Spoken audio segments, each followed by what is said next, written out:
¿Cómo crecer en fidelidad? En primer lugar, pienso que la fidelidad es una opción fundamental para toda persona.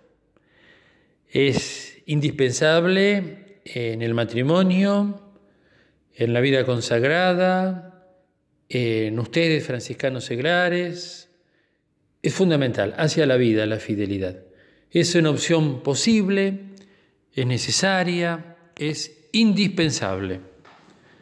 Bueno, en primer lugar, la fidelidad es posible, pero es difícil. Esto es algo muy importante. Que sea difícil no significa que no sea posible. Es muy importante también optar por la sinceridad.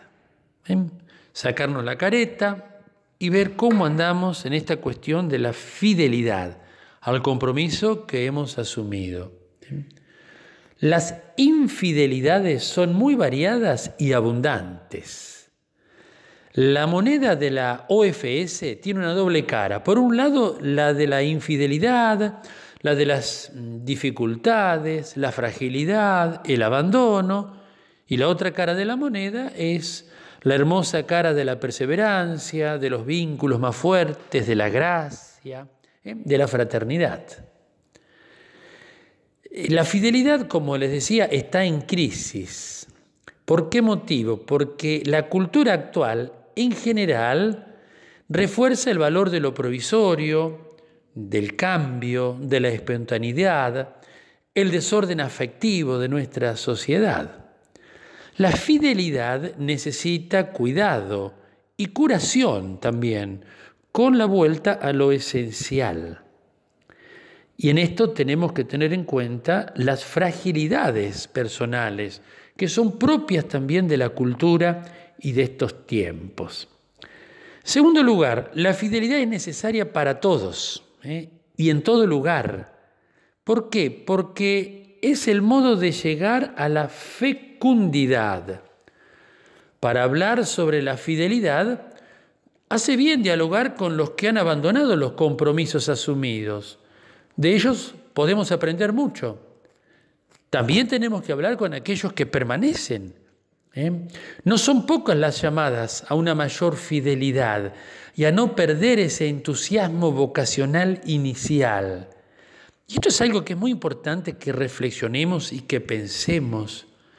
¿Por qué se van los que se van y por qué se quedan los que se quedan?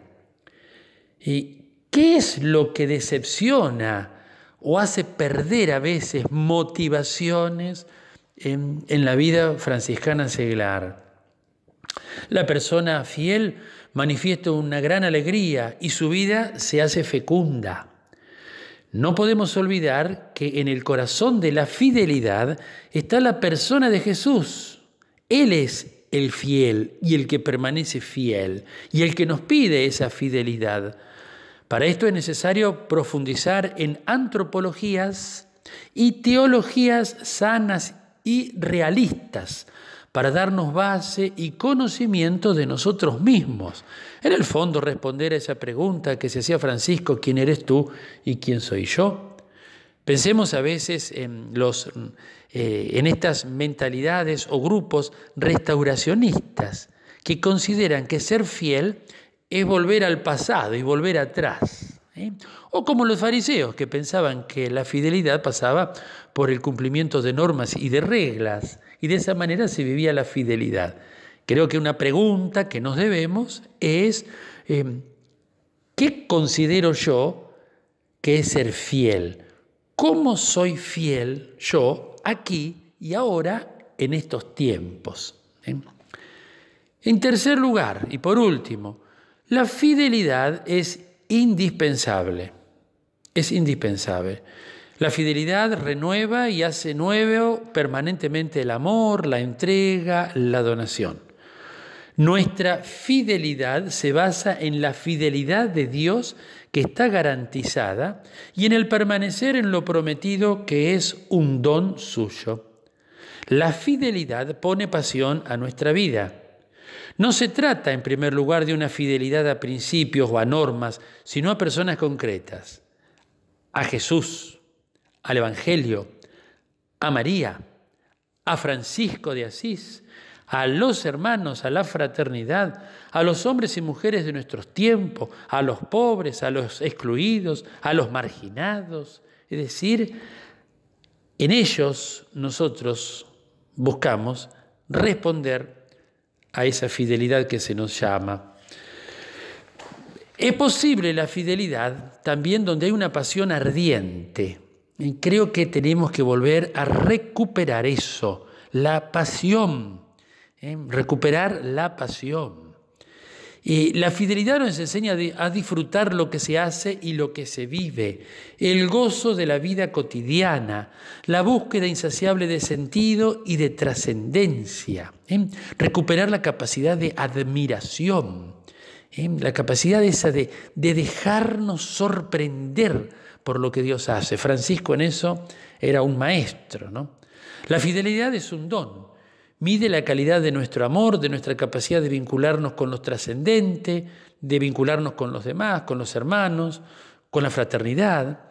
La fidelidad nos hace tenaces y consistentes, felices y de una resiedumbre llena de vigor y de ternura, asumiendo la fragilidad y la vulnerabilidad.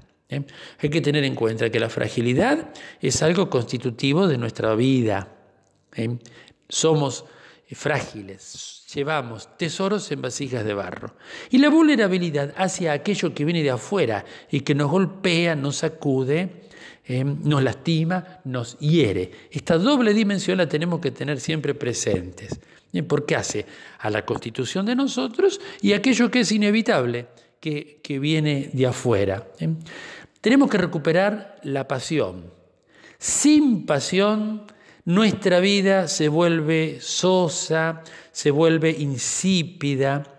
La pasión provoca búsqueda constante, hasta convertirnos en buscadores de aquel que nos amó primero.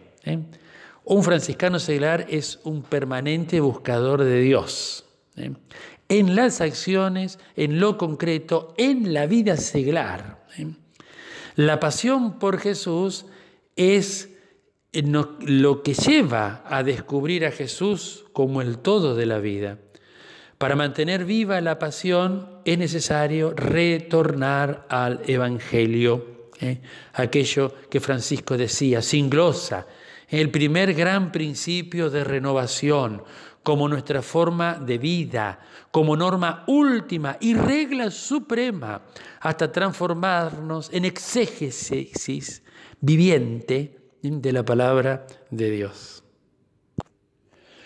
Una espiritualidad así es la única que nos permitirá conjugar la fidelidad a aquello que es irrenunciable, a los elementos fundantes y fundamentales de la espiritualidad franciscana que no pueden ser negociables, a la creatividad que nos llevará a dar una respuesta evangélica a las nuevas realidades que vivimos en estos tiempos, a armonizar la continuidad que nos es dada por los elementos constitutivos radicales y la discontinuidad que nos es pedida por las situaciones concretas que vivimos. Fidelidad y creatividad, continuidad y discontinuidad no se contraponen, sino que se iluminan y se reclaman mutuamente.